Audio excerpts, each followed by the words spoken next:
Hey everyone. I am super excited to hop on here today and go over some fun, quick, and easy ways to grow your email list. So, for those of you who don't know me, I am Laura Reich. I am the Learning Department Manager at Boost Media Group and handle all things training and social media and email marketing. So I'm going to give it a minute here and just double check that you guys can hear me. So if you are on, please let me know that you can hear me. Perfect. I can hear myself. So we are going to get started. Let me just put this right here because I need to make the most of my time.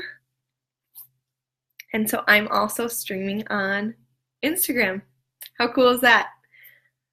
All right, let's get started. Quick, easy ways to grow your email list. So first off, if you are on here and you are joining me, please do me a favor and type in the comments below if you have an email list, roughly how big your email list is. If you are just starting out and trying to find ways to start growing an email list, type in started or starting. Or if you're just kind of interested in it yet, but you haven't worked with a platform, you haven't started, don't really have the time to jump into that, just type in the comments learning for me. That way I can get a better handle on who already has an email list, who would like to start an email list, those kinds of things, so I can best direct my content and answers and questions like that to you guys. So, like I said, if you're hopping on here, let me know your name and if you have an email list or if you're starting one so that we can connect on that. In this live stream, we are going to go over some unique ways to grow your email list from your website traffic and blog readers. So this is one of the things that I love the most because there are a lot of people out there who provide tons of content on blogs and websites on a daily, weekly, monthly basis. And so for them to not have some of these ways to grow their email list and recapture those people and hopefully get those sales doesn't really make sense to me. The easiest way for you to grow your business is to be able to work with those who already know you, like you, and trust you. So why wouldn't you want to be targeting those people that have already visited your website and keep coming back for more?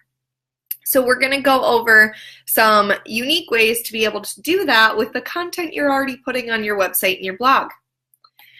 So the first way that you can capture email leads is to put your best offer on your homepage. So that may seem like a no-brainer, but what happens is people fill out their homepage before they do the rest of their website. So they have landing pages for their lead capture and the information that they're trying to get people to sign up for and get value from. What I suggest you do is actually take your best offer and put it right in front of their eyes the second they land on your website, right on that homepage. Let them know what you're offering, what your strategy is, what they can get from it. Because people give you their email because you are taking away pain or offering something for free. So if you have something that you know you can offer them to take away that pain, you want to give that to them right from the get-go on your homepage. So if you want to encourage email signups, if you show the value of being an email subscriber on the homepage of your blog or website, that is going to help you significantly. You can have it in the form of a pop-up box. You can have it as an opt-in box. You can have it just as the name and email on there. You don't have to have it as like a whole actual form. So you place links to other areas of your site below this opt-in box or this opt-in area on your homepage, so that the readers won't see that unless they scroll down further. You're giving them that information right up top to say, hey, this is my top offer. Like, this is the, thanks for the love, you guys. This is exactly what you need right now in this moment of your life and your business. So that way they know, okay, before I do anything else, so that I don't lose this information, so that I can use this for later, I should type in my name and email. So that is one of the things that like I said, seems simple, but a lot of people don't put it on the homepage. So that is a really quick fix you guys can do, is put it on the homepage, make it prominent above the fold of your website, basically meaning the first thing at the top so that they have to scroll to see the rest of the information. Another thing that you guys can do is use a feature box to present lead magnets.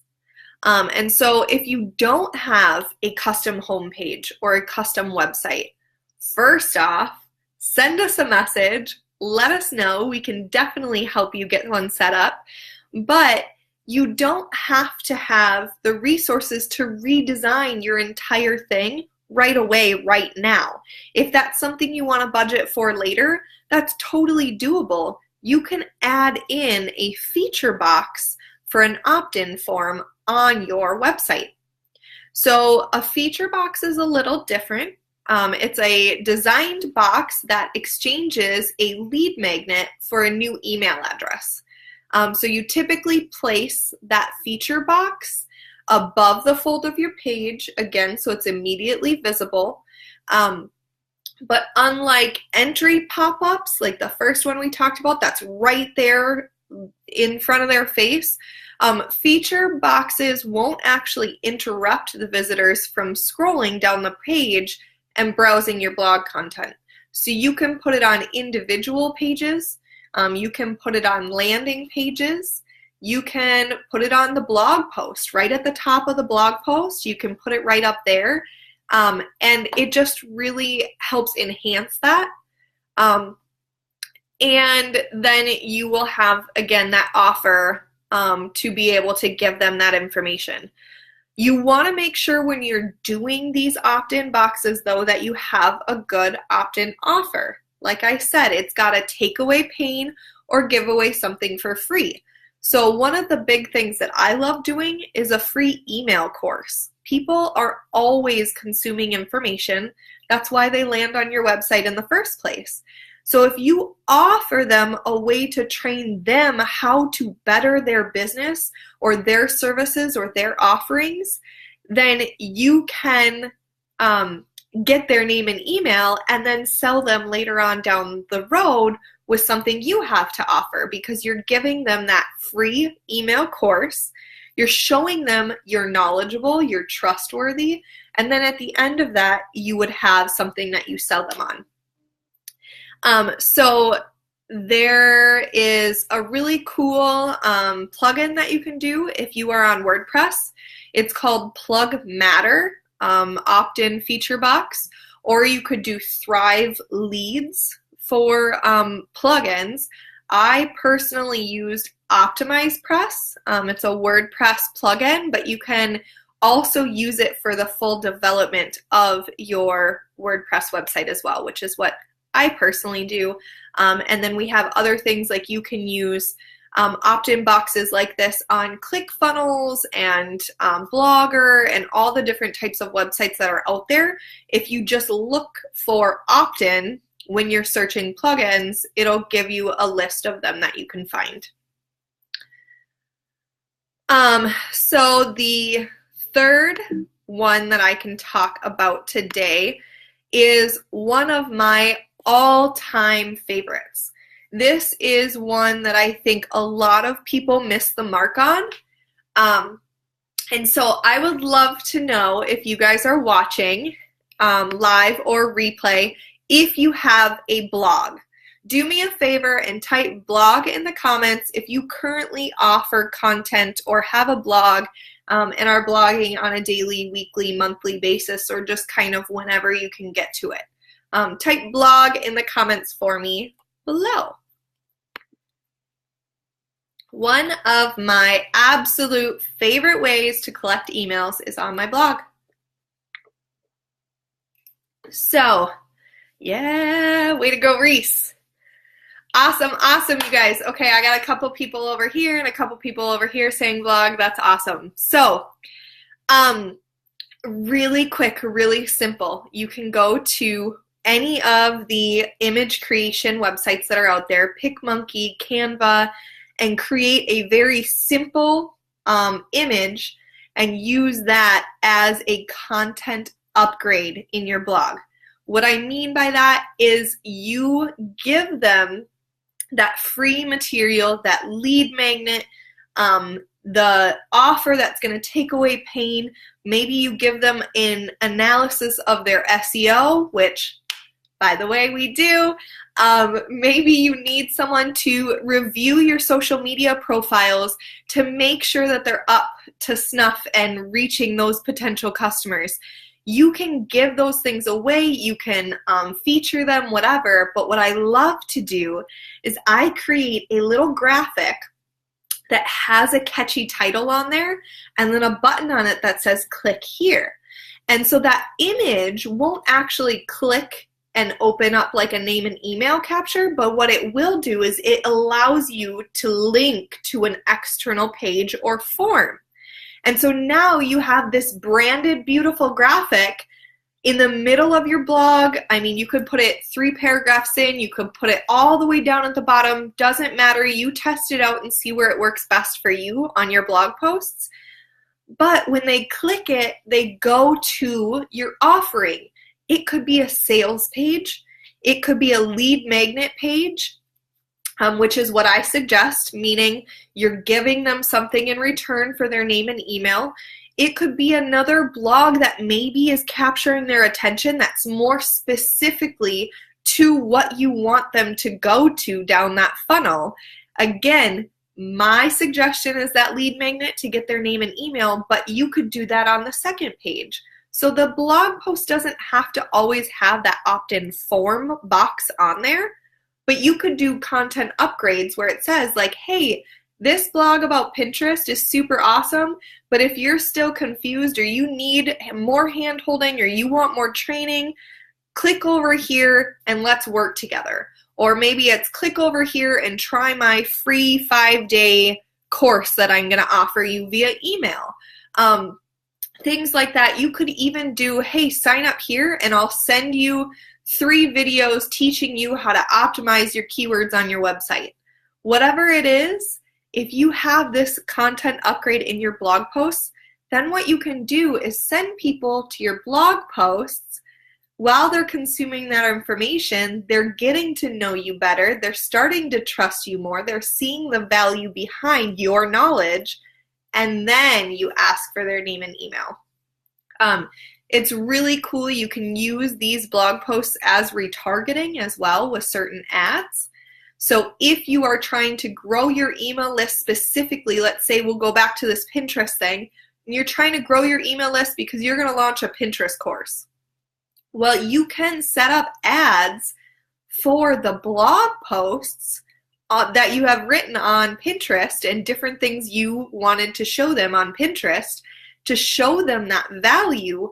knowing that in there you're asking for their name and email. So that way you give them some window into who you are if you're going to a cold market.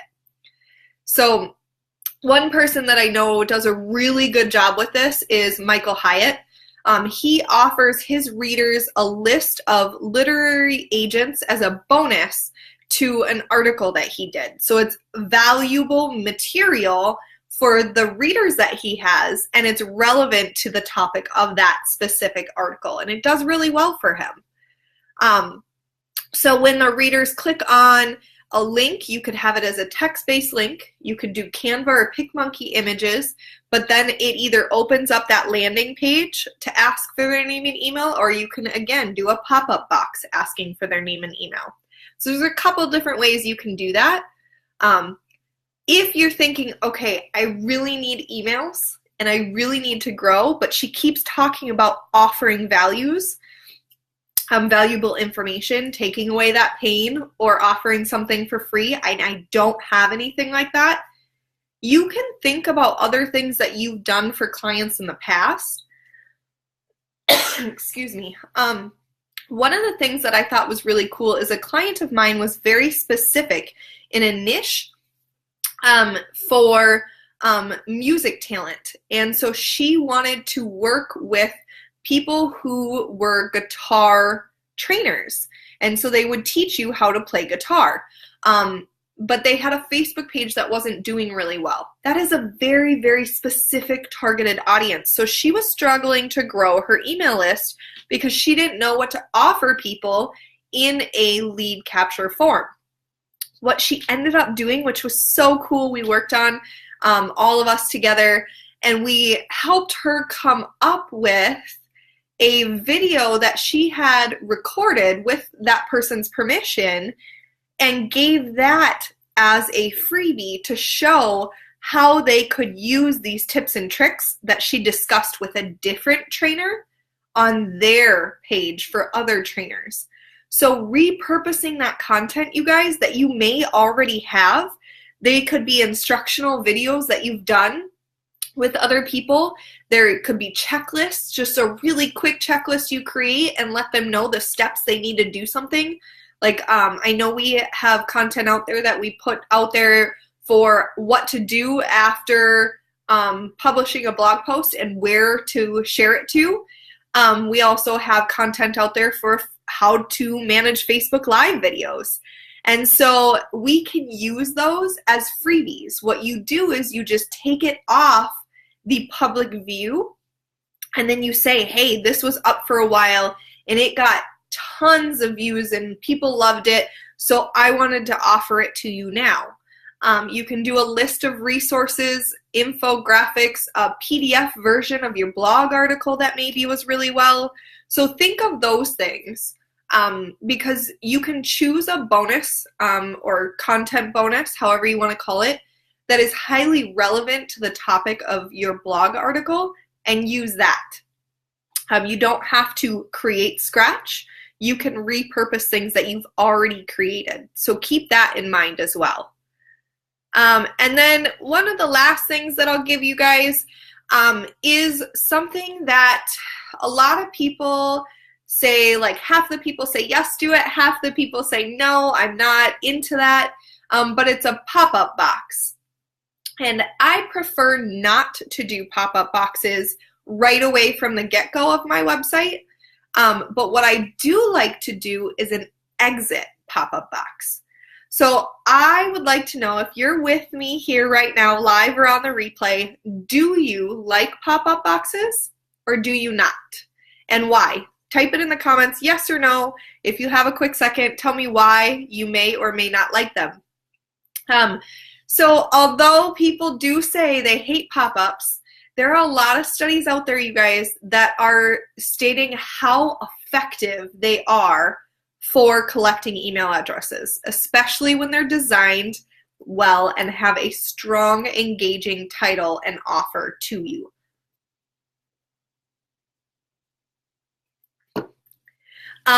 So I like to do my pop-up box as an exit pop-up box, because it's not right up in their face while they're trying to read an article. It's as they're about to leave. I want to say, hey, hold on 1 second. I want to give you this offer before you leave my website, just in case you missed it throughout this blog post. Reese says, personally, I don't like any pop-ups at all. They annoy me, especially when they are right when I arrive on the site.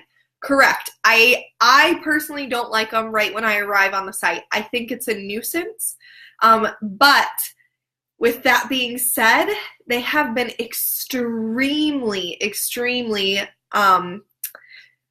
not profitable, I guess, but what's the word? Effective. Extremely effective for certain types of businesses. So depending on what your offer is and what you're doing it for, I mean, take it. Pop-ups at the end are okay. All right, so we're getting kind of a mix, but you know your audience best. So if you feel like this is going to hinder the traffic that you get and make your audience upset with you or turned off by your brand, then maybe don't do it. Personally, I prefer the exit pop-up box because it only happens when they are leaving your website anyway. So if you're worried about potentially irritating your visitors with that pop-up that comes right away or after you've scrolled 50% of your website or whatever it is, there's so many different options you can try. I would suggest considering starting with an exit pop-up. It's triggered when they move towards their browser to close it and leave your page. So you don't lose anything and you don't run the risk of irritating the visitors when you offer them something right when they're about to leave, because they're about to leave anyway. So the only thing that I would say is keep in mind that exit pop-ups work only for visitors who have actually spent a certain amount of time on your blog, which is good because you want your bounce rate to be effective as well. You don't want people clicking on your blog and then hopping off right away anyway. So this would be effective for those that are reading the full blog posts and have been on your website for a little bit of time. There are a couple different pop-ups plugins that I can suggest. There's Opt-in Monster, there's SumoMe's List Builder, Pop-up Domination is another good one, things like that. There are free ones and pro versions, but again, you want to offer value and take away that pain, or you want to offer something for free that is relevant to what you are talking about on that blog. What are your thoughts about using a branded graphic or email collection from form at the end of every single blog post as a pop-up alternative? So I don't like to be consistent, for one. Thanks for the question, Reese. I like to switch it up a lot. So if you are trying to find what works for your business right now and you're newer to growing your email list, I would say don't stick with one strategy until you know it works. So I put the forms directly. I personally use ConvertKit for everything. So you can embed a form or a lead page right into a blog post or a website. So I will do those forms in there. I will do the graphics, the branded custom graphics, and then it clicks to the form. I would say you need something for call to action, meaning you're telling them what to do next now that they're on your blog and they're liking your information. And I personally prefer to put things like that at the end of the blog post or near the end of the blog post. But again, I wouldn't say do it the same every single time. If you like graphics over the name and email forms, make 4 different graphics that are going to the same place, but they look a little different. So each blog post you can do something new. I know that it is very effective to keep them at least 3/4 of the way down your blog towards the end as well. Because if you don't, what happens is it feels a little bit spammy. So if you're putting them up at the top or you're putting them right away in the middle of the blog post and you've only had like 5 seconds in the blog or 5 sentences in the blog, then people kind of get turned off with that as well. It's kind of like those pop-up boxes that some people don't like. So just make sure you're testing out for your business. It's going to be different for every business what your readers are responding to. Look at the analytics. Make sure you have the analytics set up. ConvertKit provides analytics for you. You can set up Google Analytics heat map so you can see where on the page people are clicking on and clicking off of. But then that way you can decide if branded graphics work for you, the forms work for you. If you don't want to do the pop-up for exit pop-up, then I say yes, Reese, you should have a form of a call to action of some sort at the nearish end of your blog. I know that's not a word, but towards the end, if not the very end. What I also like to do, a suggestion for you, is if you feel like you want to do a lead form and then you also want to talk about the sale right away from the beginning. I know a lot of people have gone through and they'll do the whole blog post and they'll put the form or the branded image to click through to give the name and email. And then underneath that, they'll give them like another paragraph and it'll say something about like, you know, a sentence about the author of the blog, and then one thing that you offer as a service or a digital download or something, and then the text is linked to that purchase. So that way you have an internal link in the blog post, and it's not as in your face as selling, but they can decide if they want to purchase or if they want to sign up right there at the end. So that would be my suggestion to try that. But yeah, so those are my tips on effective ways to get people to sign up for your email list from your blog. Keep in mind that you can use one or more of all these techniques. Another thing that we didn't even touch on today is if you are starting out from scratch, you have 0 people, or I would say maybe less than 25 people on your email list, maybe start talking to the clients that you've worked with and asking them if they're interested in a certain offer that you have and what their email is. So you can add them to that list or send them a link to the form. You can also promote a freebie, is what I call it, the offer for free, or something you're taking away pain from. You can offer ideas or snippets of that in Facebook groups and things like that. So if people ask a question like, how do I get purchases from my affiliate links on Pinterest? Then you could say, hey, I have this free course on Pinterest and how to make it work for your business here. Let me know if you want the link to the free course. Then you can send them that direct link and you're starting to grow the email list that way. That's easier when you're starting off fresh and new with a smaller website, smaller traffic, and no email list. So that's what I got for you guys today. Thank you so much for joining me live. If you guys have any questions, as always, please type them in the comments below and I will catch you back later. All right, thanks guys.